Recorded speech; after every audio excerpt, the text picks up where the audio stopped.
అందరికీ నమస్కారం. ఈరోజు కథ యాటిట్యూడ్ బాస్ మనసంతా నువ్వే చెలి పార్ట్ 3. ఇంకా స్టోరీలోకి వెళ్తే న్యూయార్క్ అంటే ఇప్పుడు మనం పడుకున్నాంగా, అక్కడ ఇది మధ్యాహ్నం. Nancy, hey Charan, boss is calling you.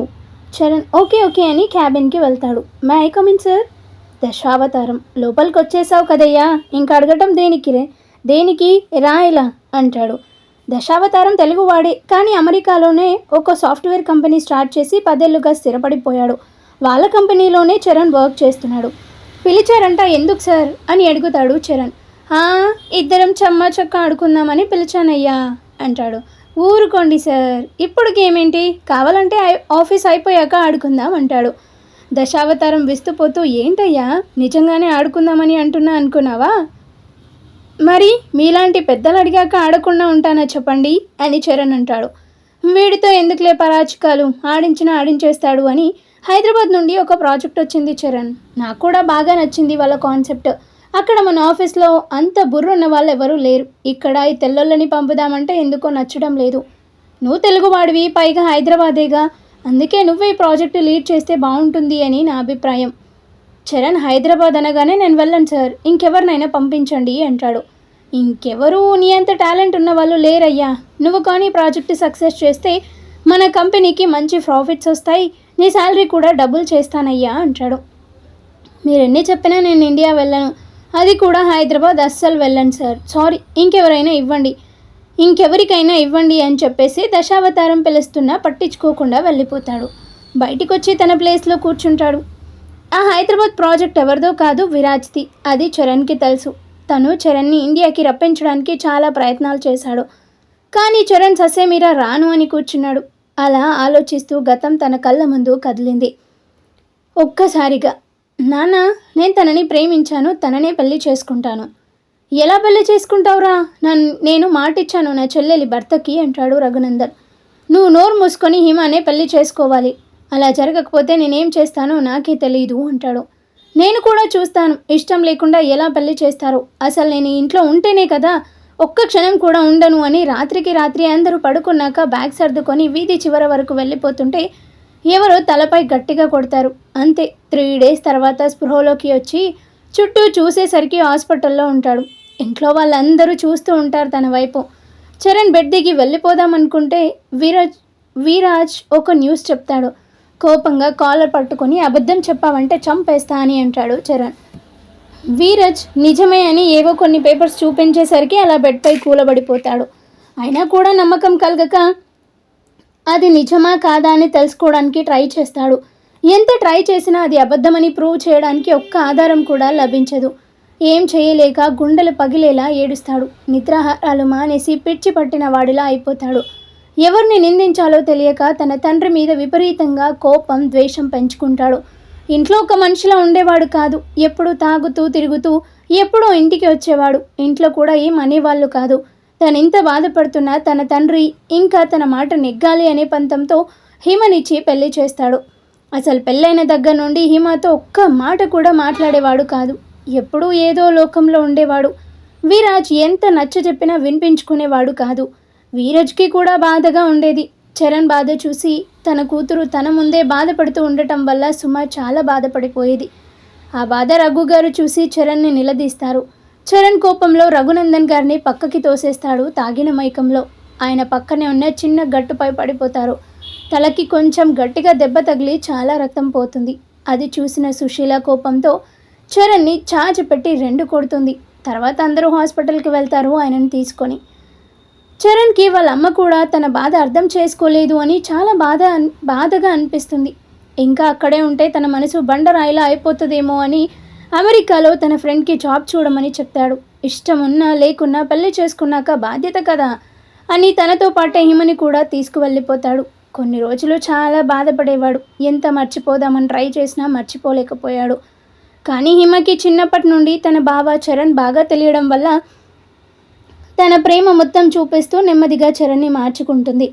Charan ఎంత మారినా తన ఇంట్లో వాళ్ళే తన బాధ అర్థం చేసుకోలేకపోయారు అని కోపం వచ్చేసింది. అందుకే ఇంట్లో ఎవరితోనూ మాట్లాడేవాడు కాదు. హిమని కూడా మాట్లాడొద్దు అని వాళ్ళ అమ్మతో మాత్రం మాట్లాడుకోమని చెప్తాడు. అందుకే సుమని సుశీల అడిగింది వాళ్ళ గురించి. అలా వాళ్ళు అక్కడే సెటిల్ అవుతారు. వాళ్ళు వెళ్ళిపోయి 3 ఏళ్ళు అయిపోయింది. ఇప్పుడు వాళ్ళకి ఒక బాబు కూడా ఉన్నాడు. వాడే బాబీ. వాళ్ళు రారు, వీళ్ళు వెళ్ళలేరు. మనవడు పుట్టినా చూసుకోలేకపోయానే అని సుశీల గారి బాధ. చరణ్ సుమ గారిని కావాలంటే అమెరికా వచ్చేయండి అని చెప్తాడు. నా కూతురు నా ప్రపంచం కావచ్చు, కానీ నా కష్ట సుఖాలలో నా తోడుగా నా అన్నయ్య ఉన్నాడు. తనని కాదని నేను రాను అని చెప్పేస్తుంది. దానితో హిమ తను బాబు హ్యాపీగా అక్కడే ఉంటున్నారు. హిమని సంతోషంగా చూసుకున్నా ఎక్కడో ఏదో బాధ తన మనసులో ఇంకా మిగిలిపోయి ఉంది. ఇంకా ఏదో ఆలోచిస్తూ ఉండగా ఎవరో పిలుస్తారు. ఉలిక్కిపడి చూస్తే అందరూ వర్క్ ఫినిష్ చేసుకొని వెళ్ళిపోతూ ఉంటారు. చరణ్ కూడా బ్యాగ్ సర్దుకొని కారులో ఇంటికి చేరుకుంటాడు.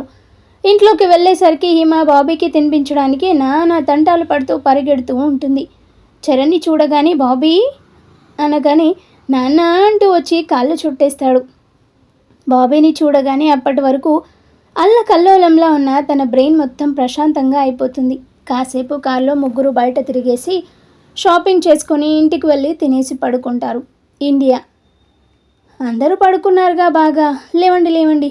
నెక్స్ట్ డే విరాజ్ కోపంగా ఆఫీస్కి వెళ్తూ ఉంటాడు. కారణం, రాత్రి మేఘన ఫోన్ చేసి జాబ్ గురించే చెప్తుంది. దానికి కోపం ఎందుకు అని అనుకోకండి. మేఘన చెప్పే విధానం అలా ఉంటుంది. చెప్పే ప్రతిసారి నేనే కంపెనీలో షేర్ హోల్డర్ని, నువ్వు ఇవ్వాలి, ఇవ్వకపోతే బాగోదు అని విరాజ్ ఏమనకపోయినా ఏదేదో వాగేస్తూ ఉంటుంది తలపొగురుతో. ఆ తలపొగురు చూసి విరాజ్కి మండిపోయింది.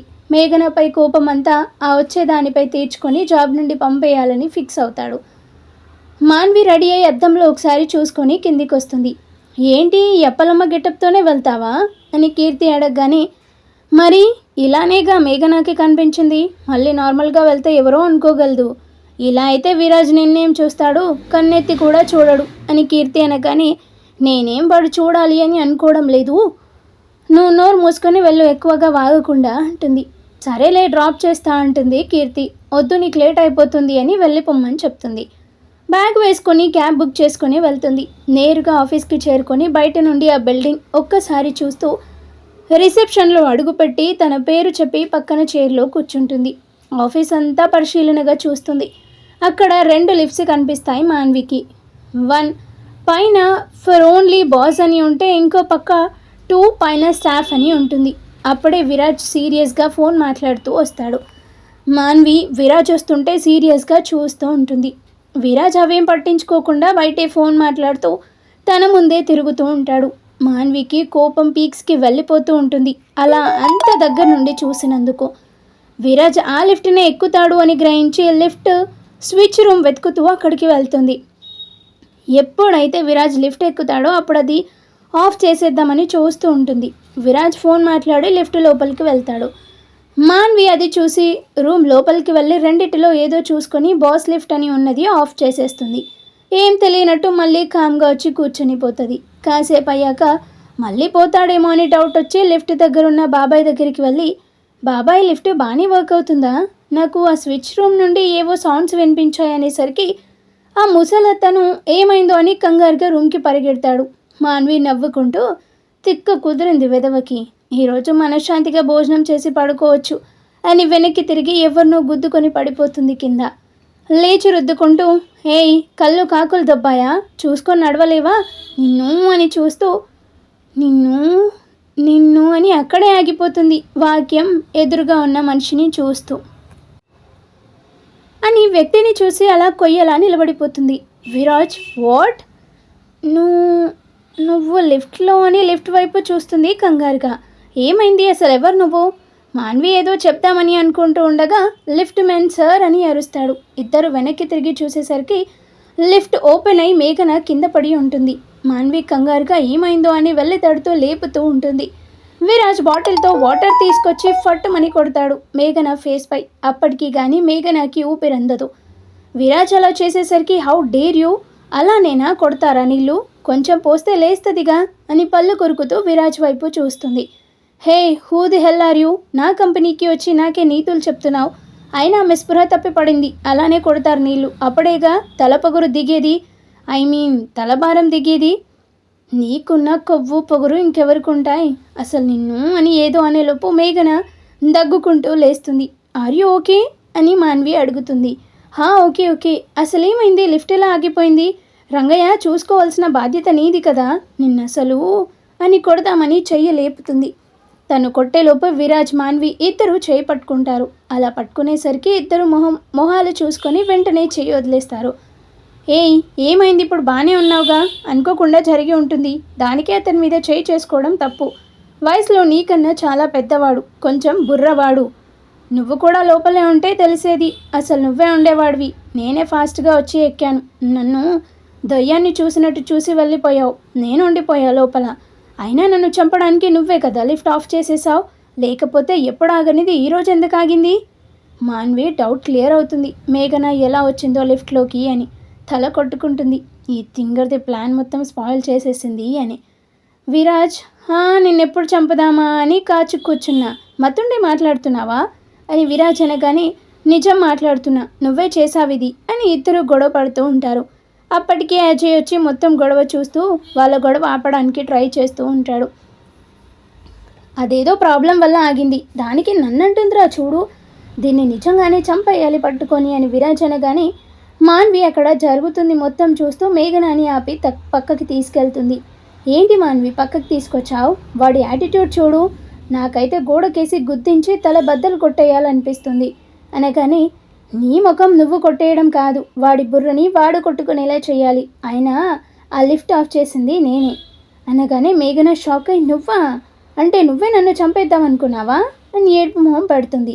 అబ్బా, నిన్ను కాదు, ఆ విరాజ్కి చిన్న జలకిద్దామని అనుకుంటే నువ్వు ఎంటర్ అయిపోయావు లిఫ్ట్లోకి, లేకపోతే నీ ప్లేస్లో వాడు ఉండేవాడు. అసలు ఎందుకంత ఆత్రం నీకు? మేఘన ఒక వెర్రి నవ్వు నవ్వి, అంటే వాడిని నేను డామినేట్ చేయాలి కదా, అందుకే దూరిపోయా. మాన్వి సరిపోయిందిలే, బాగా చేసావుగా, ముందు పద, తెగే వరకు లాగకు అని అంటుంది.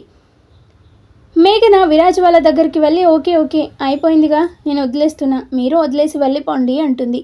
అజయ్ కూడా విరాజ్కి సర్ది చెప్పి లిఫ్ట్ ఎక్కి క్యాబిన్కి వెళ్ళిపోతాడు.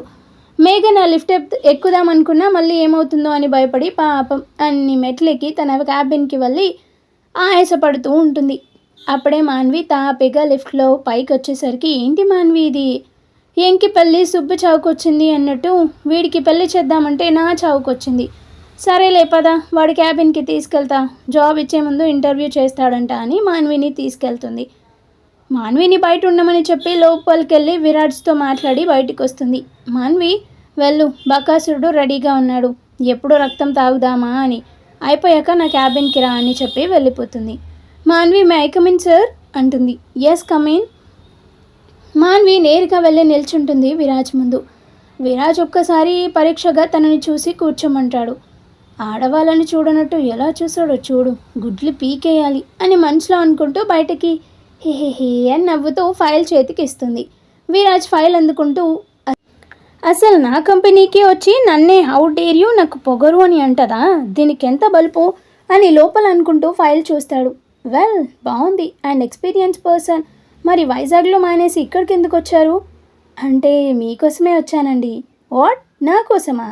మాన్వి కవర్ చేస్తూ, అంటే మీ కంపెనీ మంచి పొజిషన్లో ఉంది, ఇక్కడ జాబ్ చేస్తే నా టాలెంట్ నిరూపించుకోవచ్చు, మంచి శాలరీ అని అనగానే వీరాజ్ అనుమానంగా చూస్తూ, సరే ఇంటర్వ్యూ స్టార్ట్ చేద్దామని అంటాడు. ఓకే అడగండి అంటుంది. నా మీద నీ ఒపీనియన్ ఏంటి?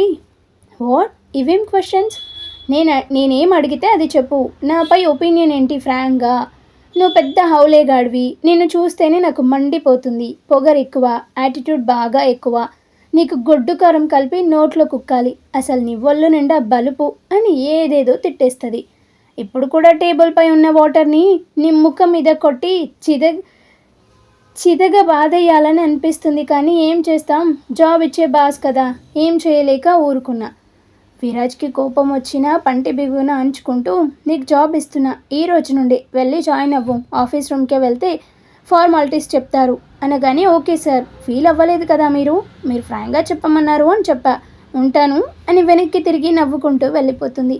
అప్పటికే డోర్ దగ్గర నిలబడి ఇదంతా నోరెళ్ళబెట్టి వింటూ ఉంటాడు అజయ్. తను వెళ్ళిపోగానే లోపలికి వస్తూ, అవ్వా ఏంట్రా ఇది, అడిగి మరీ తన్నించుకున్నట్టు అడిగి మరీ తిట్టించుకుంటున్నావు, దీనికి బల్బు బాగా ఎక్కువ ఉందిరా, ఇందాక లిఫ్ట్ దగ్గర నాకు పొగరు కొవ్వు అని వాగింది, నాకు నచ్చలేదు, దాని మీద కోపం ఎక్కువగా రావడం లేదు, పనిష్మెంట్ ఇద్దామంటే అందుకే అడిగి మరీ అలా తిట్టించుకున్నా, ఇప్పుడు దానికి ఉంటుంది, దీనికి ఎలా అయినా గుణపాఠం చెప్పి తీరుతాను.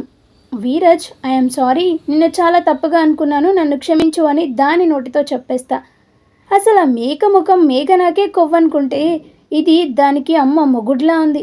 చూపిస్తా ఈ విరాజ్ అంటే ఏంటో చూపిస్తా అనగానే అజయ్, సరిపోయింది, సరేలే, ఇంతకీ ఆ అమ్మాయికి ఏం పోస్ట్ ఇచ్చావు, తొందరగా చెప్పు, పేపర్లు రెడీ చేయాలి. విరాజ్ ఆలోచిస్తూ, నా పిఏ పోస్ట్ ఇవ్వు. అజయ్, వాట్? నో, నహి, వద్దురా పాపం, నోరు మూసుకొని చెప్పింది చెయ్యి. అసలు ముందు నేను చెప్పినట్టు పేపర్స్ రెడీ చేసి సైన్ చేయించు, తర్వాత సంగతే నేను చూసుకుంటా అది ఏదో చెప్తాడు. అజయ్ బాధగా, పాపం ఆ పిల్ల అని బాధగా బయటకు వెళ్ళిపోతాడు. వీరజ్ టేబుల్పై ఉన్న అప్లికేషన్స్ చూస్తూ, మిస్ మాన్వి, నన్నే అన్ని మాటలు అంటావా, నాకు ఈ జాబ్ వద్దురా బాబోయ్ అని నా కాళ్ళు పట్టుకునేలా చేస్తా చూడు అని కోపంగా చూస్తూ ఉంటాడు అప్లికేషన్ వైపు. మాన్వి ఆఫీస్ రూమ్కి వెళ్ళేసరికి అజయ్ పేపర్స్ రెడీ చేసి సైన్ చేయమని చెప్తాడు. మాన్వి ఒకసారి చూసుకొని సైన్ చేసేస్తుంది. మీరు కాసేపు వెయిట్ చేస్తే ఈ పేపర్స్ అన్నీ సబ్మిట్ చేసి మీకు పేపర్స్ ఇస్తారు, అవి పట్టుకొని పైకి రండి అని లోపలికి వెళ్ళిపోతాడు. మాన్వి సైన్ చేసిన పేపర్స్ అన్నీ చూసి ఆఫీస్ స్టాఫ్ అంతా వింతగా చూస్తూ గుసగుసలాడుకుంటారు. అప్పుడే మేఘన వచ్చి, ఏంటి మాటలు, ఏమైంది? ఒక అమ్మాయి లేచి, అంటే అంటే ఈవిడ బాస్కి కొత్త పిఏగా జాయిన్ అవుతున్నారుగా, అందుకే. మేఘన, వాట్, పిఏనా? మాన్వి కూడా పిఏ ఏంటి అని అరుస్తుంది. మేఘన, నెమ్మదిగా, నీకు తెలుసా, ఈ ఆఫీస్లో పిఏల గురించి అలా అరిచావు, నాకేం తెలుసు, నేను అందుకోసం అరవలేదు అని చెప్పి వాటిని చూస్తేనే కోపంగా కత్తితో కసాపిసా పొడి చేయాలని ఉంది. ఎంత కంట్రోల్ చేసుకుంటున్నా, అసలు పిఏ అంటే అస్తమానం వాడితోనే తిరగాలిగా, నువ్వు నా వల్ల కాదు, వాడితో నేను ససే మీరా అని మనసులో అనుకుంటూ ఉంటుంది. అప్పుడే అజయ్, మిస్ మాన్వి, బాస్ మిమ్మల్ని పిలుస్తున్నారు అని చెప్తాడు. మేఘన కోపంగా పద అని మాన్విని లాక్కెళ్తుంది. సరాసరి క్యాబిన్కి వెళ్ళి, వీరజ్, ఏంటిది, పిఏ ఏంటి, ఏం చేసింది తను, ఈ కంపెనీకి హెడ్ నువ్వా నేనా? నువ్వే, మరి నేను చెప్పిందే జరుగుతుంది, తను ఈ రోజు నుండి నా పిఏ, అందులో ఎటువంటి మార్పు లేదు, నువ్వు ఇక దయచేయొచ్చు అని విరాజ్ అనగానే, నాకు ఇష్టం లేదు, నేను పిఏగా చెయ్యను అంటుంది మాన్వి. ఓకే మానే, 2 years శాలరీ పే చేసి వెళ్ళిపో, వెళ్తూ వెళ్తూ ఇదిగో ఈ మేకని కూడా తీసుకెళ్ళిపో అంటాడు. మేకని ఎవరినన్నాడా అని చుట్టూ చూస్తుంది మేఘన. లోపల వాళ్ళు ముగ్గురు తప్ప ఎవరు ఉండరు, నిన్నే అన్నాను, చుట్టూ వెతికేస్తున్నావు ఎవరినో అనుకొని అని వీరజ్ అంటాడు. నన్నే మేకంటావా, హౌ డేర్ యూ, అయినా నేనెందుకు వెళ్తాను, ఈ కంపెనీలో నాకు వాటా ఉంది కానీ ఇప్పుడు కొంచెం డిఫరెంట్, ఇద్దరు సైన్ చేశారుగా, పేపర్స్ చదువుకోండి అని పేపర్స్ ఇస్తాడు ఇద్దరికి. మాన్వి పేపర్స్ మొత్తం చూస్తుంది కానీ తన జాబ్ ఏంటో చూడదు. సైన్ పెట్టేటప్పుడు వీరజ్ అలా చూడదు అని క్యాచ్ చేసి సైన్ చేయించుకున్నాడు. ఇక మేఘన పేపర్స్ చూసేసరికి షాక్ అయిపోతుంది. పావుగంట క్రితం అజయ్ వచ్చి, మేడం సార్ మీకు ఒక పెద్ద ప్రాజెక్ట్ హ్యాండ్ ఓవర్ చేయమన్నారు, ఎవరో మీరు చేస్తేనే ఆ ప్రాజెక్ట్కి ఓకే చెప్తామన్నారంట, అందుకే కొన్ని పేపర్స్ పై సైన్ చేయమన్నారు అని చెప్పేసరికి పొంగిపోయి నా వాల్యూ తెలుస్తుంది అని బరబరా గీకేసింది పెన్నుతో. అసలు అందులో ఏముంది అంటే, మాన్వి కానీ జాబ్ మానేస్తే నేను కూడా తనతో పాటు జాబ్ వదిలి వెళ్ళిపోతాను, నా ప్రాఫిట్స్ నాకు వస్తాయి కానీ కంపెనీ వ్యవహారంలో జోక్యం చేసుకోను అని రాసి ఉంటుంది. ఇద్దరూ షాక్ అయి చూస్తూ ఉంటారు విరాజ్ వైపు. ఇద్దరూ ఇది చీటింగ్, మేము ఒప్పుకోము అని అంటారు. ఆహా, ఇప్పుడు మీరేమీ చేయలేరు, సో లేడీస్ చెప్పండి, ఉంటావా పోతారా, చాయిస్ ఈజ్ యోర్స్ అని తాపిగా కాఫీ తాగుతూ ఉంటాడు. మాన్వి వీరజ్ కోపంగా చూసుకుంటూ ఉంటారు ఒకరినొకరు. వాళ్ళ ఆలోచనల్లో ఒకరిని ఒకరు రక్కేసి, జుట్టు పీకేసి, చెయ్యి కొరికేసి ఒంగబెట్టి గుద్దుకుంటూ ఉన్నారు. మేఘన వాళ్ళని గమనించి మాన్విని బయటికి లాక్కెళ్ళిపోతుంది. ఇంకొంచెం అలా చూసుకుంటే నిజంగానే జుట్టు పీక్కుంటారేమో అని.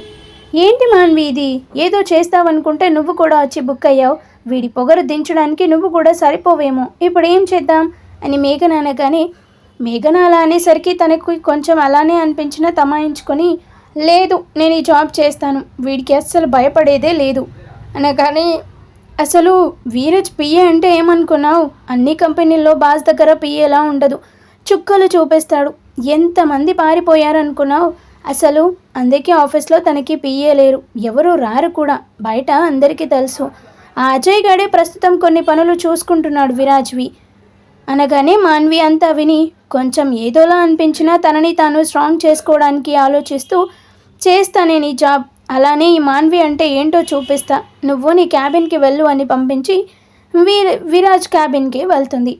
సార్ నేను ఈ జాబ్ చేయడానికి ఒప్పుకుంటున్నా అని చైర్లో కూర్చుంటూ ఉంటుంది. విరాజ్ తన యాటిట్యూడ్ చూస్తూ చైర్లో నుండి లేచి మాన్వి దగ్గరికి వచ్చి కొంచెం వంగొని తన ముఖం దగ్గర ముఖం పెట్టి తన కళ్ళల్లోకి చూస్తా చేస్తావో చెయ్యవో ఈ రోజుకి వదిలేస్తున్నా, రేపటి నుండి నీ వర్క్ స్టార్ట్, మొబైల్ దగ్గర పెట్టుకో, ఫోన్ చేసి చెప్తా updates, you may go now అని చెప్తాడు. మాన్వి అంత దగ్గరగా విరాజ్ ముఖం చూసేసరికి గొంతు తడారిపోతూ ఉంటుంది. విరాజ్ అలా పక్కకు వెళ్ళగానే ఫోన్ పట్టుకొని ఒక్కటే పరుగున బయటికి వెళ్ళిపోతుంది. అలా పరిగెడుతున్న మాన్విని చూసి విరాజ్ వెళ్ళు వెళ్ళు మళ్ళీ ఇక్కడికే వస్తావు అని నవ్వుతూ కన్నింగా అంటాడు. మాన్వి మేఘనాకి కూడా చెప్పకుండా బయటికి వెళ్ళి క్యాబ్ ఎక్కి గట్టిగా కళ్ళు మూసుకుంటుంది. తనకి విరాజ్ అంత దగ్గరగా ఉన్న రూపమే కనిపిస్తూ ఉంటుంది. మాన్విలో ఉన్న చెడు అంతరాత్మ బయటికి వచ్చి ఏయ్ మాన్వి అని పిలుస్తుంది. మాన్వి ఏంటా అని పైకి చూస్తుంది. చెడు ఆత్మ ఏంటే నువ్వు చూస్తే అసలు ఆ యాంగిల్లో ఆలోచించడమేనా, ఏదో ఇరగదీసేస్తా అని ఎగేసుకు వెళ్ళావు, బొక్క బోర్ల పడి పరిగెడుతూ ఇంటికి వెళ్తున్నావు, ఏమైంది నీకు, కొంపదీసి ఆ బస్లో అమ్మాయిలలాగా పడిపోయావా ఏంటి వీడి లుక్స్కి చీప్గా. అప్పుడే మంచి అంతరాత్మ బయటికి వస్తుంది. మంచి అంతరాత్మ చీ అదేం కాదు, రంగయ్యని కొట్టేటప్పుడు అడ్డుకున్నట్టు చూసావా, ఎంత శత్రువు అయినా అలా చేస్తే కొంచెం మంచి ఒపీనియన్ కలుగుతుందిగా, పైగా అంత అందగాడు అంత దగ్గరగా ముఖం పెట్టేసరికి బుర్రేం పనిచేయలేదు, అందుకే అలా అయిపోయా అని సిగ్గుపడుతూ ఉంటుంది. చెడు అంతరాత్మ నీ బొంద మర్చిపోయావా, అప్పుడే మన పగ ప్రతీకారమే మనకి ముఖ్యం, నువ్వు ఇలా సాఫ్ట్ కార్నర్ లాంటివి పెట్టుకుంటే ముందుకెళ్ళలేవు, నీ ఇష్టం అని మాయమైపోతాయి. మాన్వి గట్టిగా కళ్ళు మూసుకొని బీ స్ట్రాంగ్ అని మనసులో అనుకుంటుంది. ఆ క్యాబ్ డ్రైవర్ ఫ్రంట్ అద్దంలో మాన్వి బుర్ర అటు ఇటు పైకి చూస్తూ ఊపడం చూసి ఏం అర్థం కాక బుర్ర గోక్కుంటాడు. మాన్వి నేరుగా ఫ్లాట్కి వెళ్ళి ఫ్రెష్ అప్ అయి కాసేపు అలా పడుకుండిపోతుంది ఆలోచనలతో. కాసేపటికి ఎవరో కాలింగ్ బెల్ మోగిస్తూనే ఉంటారు. నిద్ర మత్తులో అలా లేచి ఎవరై ఉంటారా అని వెళ్ళి డోర్ తీస్తుంది. కళ్ళు పులుపుకుంటూ ఎదురుగా ఉన్న వీరజ్ని చూసి షాక్ అయి నోరు తెరుచుకొని చూస్తూ ఉంటుంది. విరాజ్ పక్కనున్న అజయ్తో ఏదో మాట్లాడుతూ డోర్ తీసిన సౌండ్ వినిపించేసరికి డోర్ సైడ్ చూద్దామనుకునే లోపు మాన్వి డోర్ దడల్మని వేసేస్తుంది. విరాజ్ అజయ్ ఇద్దరు మొహాలు చూసుకుంటారు, ఎందుకు డోర్ తీశారో ఎందుకు వేశారో అని. మాన్వి చూసాడా లేదా అని ఆలోచిస్తూ లేదు చూడలేదు అని కన్ఫర్మ్ చేసుకొని గబగబా వెళ్ళి రెడీ అయి మేకప్ వేసుకొని నెమ్మదిగా డోర్ తీస్తుంది ఎవరు అనుకుంటూ. విరాజ్ మాన్వి వైపు చూస్తూ ఉంటాడు. గుర్తుపట్టేశాడా దొంగ సచ్చినోడు అని కళ్ళార్పుతూ చూస్తూ ఉంటుంది. ఏయ్ ఏంటి డోర్ తీసి మళ్ళీ మా ముఖం మీదే వేసేసావు, ఎలా కనిపిస్తున్నాను నీకు? సారీ సార్, అది సబ్బులు బ్రష్లు అమ్ముకునే వాళ్ళు అనుకున్నా, అందుకే వేసేసా. అజయ్ విరాజ్ గెటప్ వైపు చూస్తూ ఉంటాడు. ఫుల్ సూటు బుట్టు వేసుకొని హీరోలా ఉన్నాడు. మాన్వి అలా విరాజ్ని అనేసరికి ఊహించుకొని ఫక్కున నవ్వుతాడు అజయ్. షట్ అప్ అని గట్టిగా అరుస్తాడు విరాజ్ అజయ్ని. అయినా రేపటి నుండి వర్క్ అన్నారుగా, అదేంటి ఇప్పుడే వచ్చేసారు, అయినా మా ఇంటికి ఎలా వచ్చారు, మేనర్స్ లేదా మీకు, ఆడపిల్లలుండే ఇంటికి రాకూడదు అని ఏదేదో అరుస్తూ ఉంటుంది మాన్వి.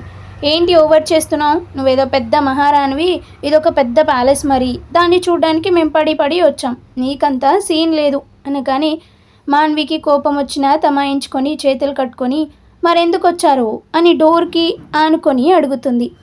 విరాజ్కి మాన్వి యాటిట్యూడ్తో కోపం పీక్స్కి వెళ్ళిపోయి డోర్ని గట్టిగా ఒకసారి దబ్బమని కొట్టి ఫోన్ చేసి డీటెయిల్స్ చెప్తా, దగ్గర పెట్టుకో అంటే నీ ఫోన్ని నీ దగ్గర పెట్టుకోమని, నా ఫోన్ని పట్టుకొచ్చి దగ్గర పెట్టుకోమని కాదు అనగానే మాన్వి వాట్, మీ ఫోన్ని నేనెందుకు తెస్తాను, నేను దొంగలా కనిపిస్తున్నానా అని వీరజ్ పైకి వెళ్తూ అరుస్తుంది. వీరజ్ పక్కకి ముఖం పెట్టి అలానే నేను అనలేదే, ఆయన గుమ్మడికాయ దొంగెవరు అంటే భుజాలు తడుముకున్నట్టు నువ్వే అనేసుకుంటున్నావు, నీతో మాటలు అనవసరం, నా ఫోన్ ఇవ్వు ముందు. మీ ఫోన్ నా దగ్గర ఎందుకుంటుంది, అసలు నిన్ను చూస్తేనే నాకు అసహ్యం, ఇంకా మీ వస్తువులు నేనెందుకు తెచ్చుకుంటా అంటే ఏం నీ ఉద్దేశం, నాకేమైనా అంటు రోగాలు ఉన్నాయా ఏంటి, చూస్తే అసహ్యం అంటున్నావు, ఊరుకుంటుంటే నువ్వు మరీ రెచ్చిపోతున్నావు అని వీరజ్ అనగానే అవును రెచ్చిపోతా, అయితే ఏంటి, ఇది ఆఫీస్ కాదు ఇల్లు, పైగా నేను డ్యూటీలో లేను, ఏం చేస్తావురా అనగానే ఏంటి నన్ను రా అంటావా, నిన్ను అని కోపంగా పక్కనే ఉన్న చిన్న పూలకుండిని తన్నేశాడు. అమ్మో నా 30 రూపాయల పూలకుండిని తన్నేస్తావా, నిన్ను అని నెత్తి మీద ఒక్కటి పీకుతుంది, నన్నే కొడతావా అని విరాజ్ ఒక్కటి పీకుతాడు నెత్తి మీద. అంతే మాన్వికి కోపం పీక్స్కి వెళ్ళిపోయి పక్కనే రాడ్ కనిపిస్తే తీసుకుందామనే లోపు అజయ్, వద్దమ్మా తల్లి వదిలే, గొడవ ఎందుకు, చూడు అందరూ మనల్నే చూస్తున్నారు అనేసరికి మాన్వి కొంచెం శాంతిస్తుంది. మాన్వి గారు, సార్ ఫోన్ పొరపాటున మీరు పట్టుకెళ్ళిపోయారనుకుంటా, ఒక్కసారి చూడండి అంటాడు అజయ్. నేనెందుకు పట్టుకొస్తా, అయినా మీరు చెప్పారు కాబట్టి చూస్తా, లేకపోతే చెప్తా అప్పుడు అని విరాజ్ వైపు ఒక్క లుక్ ఇచ్చి మూతి తిప్పుకుంటూ రూమ్లోకి వెళ్ళి బ్యాగ్లో చూసేసరికి 2 ఫోన్లు ఉంటాయి. మాన్వి తల పట్టుకు అయ్యో ఎలా వచ్చింది ఇది అని ఆలోచిస్తూ ఉంటుంది. విరాజ్ అంత దగ్గరగా వచ్చేసరికి కంగారులో తన ఫోన్ బ్యాగ్లో ఉంది అని మర్చిపోయి టేబుల్ పై ఉన్న విరాజ్ ఫోన్ పట్టుకొని బయటకు పరిగెత్తడం గుర్తుకొస్తుంది. ఇప్పుడు ఏం చేయను, ఏదేదో వాగేసాగా, ఆ కొండముచ్చు మొహంగాడు ఏమంటాడో. ఏంటి మాన్వి ఇలా బుక్ అయిపోతున్నావు, ఏదైతే అది అయింది, వెళ్ళి ఇచ్చాయి, ఎక్కువసేపే వాడు ప్రజెన్స్ నచ్చడం లేదు అనుకొని వెళ్ళి ఫోన్ ఇస్తుంది. విరాజ్ సీరియస్గా చూస్తూ ఉంటాడు. ఫోన్ తీసుకొని ఏదో అనేలోపు అజయ్ మీటింగ్కి టైం అవుతుంది పదా అని లాక్కెళ్తూ ఉంటాడు. మాన్వి కింద పగిలిపోయిన కుండి పెంకుని తీసుకొని విరాజ్ పైకి ఇసురుదామని చెయ్యెత్తి విసిరేలోపే విరాజ్ వెనక్కి తిరుగుతాడు. ఒక్కసారిగా ఎత్తిన చెయ్యి అలా కిందకి దించేసి ఈగలు తోలుతున్నట్టు షూ అంటూ ఉంటుంది. విరాజ్ కోపంగా చూస్తూ లిఫ్ట్ ఎక్కి వెళ్ళిపోతాడు. మాన్వి మిడుగుడ్లు వేసుకొని ఎలా చూస్తున్నాడో చూడు, వీడు చూపుకి భయపడిపోతాం అనుకుంటున్నాడు, బెదవ, నా 30 రూపాయలకుండి చితగొట్టేశాడు, రేపు వసూలు చేయాలి డబ్బులు అని అదంతా క్లీన్ చేసి రూమ్లోకి వెళ్ళిపోతుంది. కిందికి వెళ్ళాక అజయ్ నవ్వుతూ ఉంటాడు. ఒరేయ్, ఇంతవరకు నువ్వంటే పడి చచ్చే అమ్మాయిలనే చూశాను, కానీ పడేసి మరీ కొట్టాలనుకునే అమ్మాయి ఈ అమ్మాయినే నిజంగా కంచు కదా. విరాజ్కి మండి, అవునా మీటింగ్కి టైం అవుతుందిగా, నడుచుకుంటూ వచ్చాయి అని చెప్పి కారుకి వెళ్ళిపోతాడు. నాకు తెలుసురా, అందుకే ముందు జాగ్రత్తగా పర్సు జేబులో పెట్టుకున్నా, చక్కగా ఏసీ క్యాబ్లో వస్తా అని నవ్వుతో పాకెట్ చూసుకోగానే పర్సు ఉండదు. విరాజ్ కార్ విండో నుండి పర్సు చూపిస్తూ ఉంటాడు. అజయ్, ఒరే దుర్మార్గుడా, నువ్వు బిజినెస్ మ్యాన్వా పర్సులు దుబ్బేవాడివా, ఎలా కొట్టేశావురా, ఇది అన్యాయం అని ఏడుస్తూ గట్టు మీద కూర్చుంటాడు. పైనుండి మాన్వి చూస్తూ, వీడికి బల్బు బీభత్సంగా ఉంది, రేపటి నుండి తగ్గించాలి అని లిఫ్ట్లో దిగి వెళ్ళి అజయ్కి డబ్బులు ఇస్తుంది. అజయ్ మాన్విని చూస్తూ, చాలా థ్యాంక్స్ మాన్వి గారు, సమయానికి సాయం చేశారు. దాందేముంది అజయ్ గారు, రేపటి నుండి ఒకే ఆఫీస్లో వర్క్ చేసేవాళ్ళం, ఆ మాత్రం సాయం చేసుకోకపోతే ఎలా అనగానే అజయ్ నవ్వి ఓకే ఉంటాను అని చెప్పి వెళ్ళిపోతాడు. మాన్వి కూడా క్యాబ్ బుక్ చేసుకొని సూపర్ మార్కెట్కి వెళ్తుంది. అక్కడ సామాన్లు తీసుకుంటుంటే ఎవరో తనని ఫాలో అవుతున్నట్టు అనిపిస్తూ ఉంటుంది. వెనక్కి తిరిగి చూస్తే ఎవరూ ఉండరు. సరేలే అని మళ్ళీ ఫ్లాట్కి వెళ్ళిపోతుంది. ఈవినింగ్ మేఘన ఫోన్ చేస్తే మాట్లాడి ఫోన్ పెట్టేసరికి కీర్తి వస్తుంది.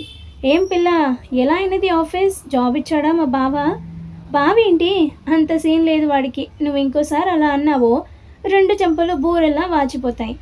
కీర్తి, వద్దులే తల్లి, అసలైన అందం అంతంత మాత్రం, ఇంతకీ జాబ్ వచ్చిందా. మాన్వి మార్నింగ్ నుండి జరిగింది మొత్తం చెప్తుంది. ఏంటి పిఏ పోస్ట్ ఇచ్చాడా, వావ్, నువ్వు చాలా లక్కీ తెలుసా. చాలే, నాకు వాడిని చూస్తేనే చిరాకు, ఇంకా రోజంతా వాడితోనే ఉండాలి అంటే నా వల్ల ఎలానో తెలియడం లేదు. అవును, ఎందుకు విరాజ్ అంటే నీకు చిరాకు కోపం, అసలు ఎందుకు ఇలా వేషం వేసుకొని వెళ్తున్నావు. మాన్వి ఏదో ఆలోచించి ఇప్పుడు అవన్నీ అనవసరం, పద వంట చేయాలి అనుకొని కిచెన్లోకి వెళ్ళిపోతుంది. మేఘన, మామ్, అసలు ఎందుకో విరాజ్ మాన్వికి పిఏ పోస్ట్ ఇచ్చాడో తెలియడం లేదు అని వనజ వైపు చూసేసరికి ఆవిడ నిద్రపోతూ ఉంటుంది సోఫాలో గురక పెడుతూ. మరి మామ్ అని గట్టిగా అరుస్తుంది మేఘన. హా బేబీ ఉన్నాను చెప్పు అని లేస్తుంది. నేను ఇంత సీరియస్గా చెప్తుంటే పడుకుంటావేంటి, హావలిస్తూ మరి ఏం చేయమంటావు, సాయంత్రం వచ్చిన దగ్గర నుండి అదే చెప్పి బుర్ర తినేసావు, దెబ్బకి నిద్ర పట్టేసింది. మేఘన, నీకు చెప్పి వేస్ట్, అసలు మా నాన్నని కంట్రోల్లో ఎలా ఉన్నాడో నాకు అర్థం కావడం లేదు. బేబీ, నువ్వు నన్ను అదేంటది అని ఆలోచిస్తూ అడ్మినిస్ట్రేట్ చేస్తున్నావు, నేను అప్పట్లో నా బుర్ర చాలా చావు తెలుసా అంటుంది. మేఘన ఏమన్నదో అర్థం కాక ఆలోచిస్తూ ఉంటుంది. అప్పుడే కిషోర్ గారు వస్తూ, మొదటిది అండర్ ఎస్టిమేట్, రెండోది షార్ప్ తల్లి అని అంటూ చైర్లో కూర్చుంటారు. మేఘన ఓ అని అంటుంది. నువ్వు ఇప్పుడు ఏం చూసావు తల్లి, మీ అమ్మది పల్లెటూరు కదా, మొదట్లో బాగానే ఉండేది, ఇక్కడికి వచ్చాక కానీ మధ్యలో ఇలానే ఇంగ్లీష్ మాట్లాడేయాలి అని ప్రయోగం చేసింది, నువ్వు ఇప్పుడే చూస్తున్నావు దీని ఇంగ్లీషు వేరప్పుడు. నా ఫ్రెండ్స్ ఇంటికి వచ్చినప్పుడు ఏం జరిగిందో తెలుసా, వనజ, నా స్నేహితులు వచ్చారు, కొంచెం కాఫీ ఇంకా ఏమైనా తినడానికి పట్టుకురా, వనజ 2 ప్లేట్స్లో స్వీట్స్ పెట్టుకొని కాఫీ తీసుకొని వస్తుంది. అవి వాళ్ళకిచ్చి ఇటు ఇటు ఉంటుంది. వాళ్ళు స్వీట్స్ కొంచెం తిన్నాక this cockroach sweet how you like? వాళ్ళు వాట్ ఏంటి కాక్రోచ్ స్వీట్నా? కాక్రోచ్తో స్వీట్ ఏంటి? యాక్ అని అనుకుంటూ బయటికి పారిపోతారు. నీ ఎంకమ్మ, కాక్రోచ్తో స్వీట్ ఎవరైనా చేస్తారా? పిచ్చా నీకు? ఎందుకు చేయరండి? మొన్న మీకు కూర కూడా చేసి పెట్టాగా, అయినా చాలాసార్లు మీకు చేస్తే మీరు ఇష్టంగా తిన్నారు కూడా అని అనేసరికి కిషోర్ కూడా తలుచుకొని యాక్ అనుకుంటూ వాష్ బేషన్ దగ్గరికి పరిగెడతాడు. వనజ దగ్గరికి వచ్చి ఏంటండి ఎందుకు అలా అయిపోతున్నారు? మరి నువ్వు చేసిన బొద్దింకల వంట తిన్నానుగా అందుకే. వనజ కంగారుగా చీ బొద్దింకలేంటి? మరి నువ్వు ఇప్పటి వరకు అన్నదేంటి? నేను చెప్పింది కొబ్బరి గురించి. మొన్న కొబ్బరి కూర చేశాగా, మీరు తిన్నారు కూడా. ఇవి కూడా కొబ్బరితో చేసిన స్వీట్, అందుకే కాక్రోచ్ స్వీట్ అన్నాగా. దెబ్బకి అక్కడే పడిపోయా తల్లి. ఇది ఇప్పుడు ఇంగ్లీష్ కొంచెం తప్పుగా అయినా చెప్తుంది, అప్పుడు ఏకంగా పేరులే మార్చేసేది. నా ఫ్రెండ్స్కి ఇది చేసిన కాక్రోచ్ స్వీట్ గురించి తెలిసి దెబ్బకి రావడమే మానేశారు ఇంటికి. నేను చాలా నచ్చ చెప్పా, అది కోకోనట్ రా, దానికి సరిగ్గా రాక కాక్రోచ్ అన్నది అని. అయినా ఎవరు వినలేదు. నేను కోపంలో దెబ్బకి దీన్ని ఇంగ్లీష్ అస్సలు మాట్లాడుకో అని వార్నింగ్ ఇచ్చా. ఇదిగో మళ్ళీ దానిని నువ్వు నిద్ర లేపావని అంటూ మేఘన కిషోర్ నవ్వుతూ ఉంటారు. వనజ చాలేండి మీ ఇద్దరికి కుళ్ళు నా ఇంగ్లీష్ చూసి అని లోపలికి వెళ్ళిపోతుంది. ఏమ్మా మేఘన, ఎవరో కొత్త అమ్మాయిని జాయిన్ చేసావంట కదా ఆఫీస్లో, ఎవరు అని అడుగుతాడు కిషోర్. మేఘన వాళ్ళ డాడీకి మాన్విని ఎందుకు జాయిన్ చేశానో తెలిస్తే తిడతారు అని. అది వాళ్ళది చాలా పూర్ ఫ్యామిలీ అంట నాన్న, జాబ్ కావాలి అంటే ఇప్పించాను. కిషోర్ నవ్వుతూ నా బంగారు తల్లికి అన్నీ మంచి బుద్ధులే వచ్చాయి, ఎంత బాగా అర్థం చేసుకుంటుందో అని తలనిమిరి వెళ్ళిపోతాడు. అమ్మయ్య అని ఊపిరి పీల్చుకుంటుంది మేఘన. మరి వీళ్ళ కిల్లి కజ్జాలు ఎలా ఉంటాయి? తన పిఏనే మాన్వి అని తెలిస్తే విరాజ్ రియాక్షన్ ఏంటి? ఇప్పటికీ మాన్విని ఇష్టపడుతున్నాడా విరాజ్? అసలు ఏం జరిగింది వాళ్ళ లైఫ్లో, ఇప్పుడు ఏం జరగబోతుంది అనేది మనం ముందు పాటలలో చూద్దాం. అండ్ స్టోరీ నచ్చితే లైక్ చేయండి, షేర్ చేయండి. మరిన్ని ఇలాంటి ఇంట్రెస్టింగ్ స్టోరీస్ కోసం నా ఛానల్ని సబ్స్క్రైబ్ చేసుకోండి. Thank you.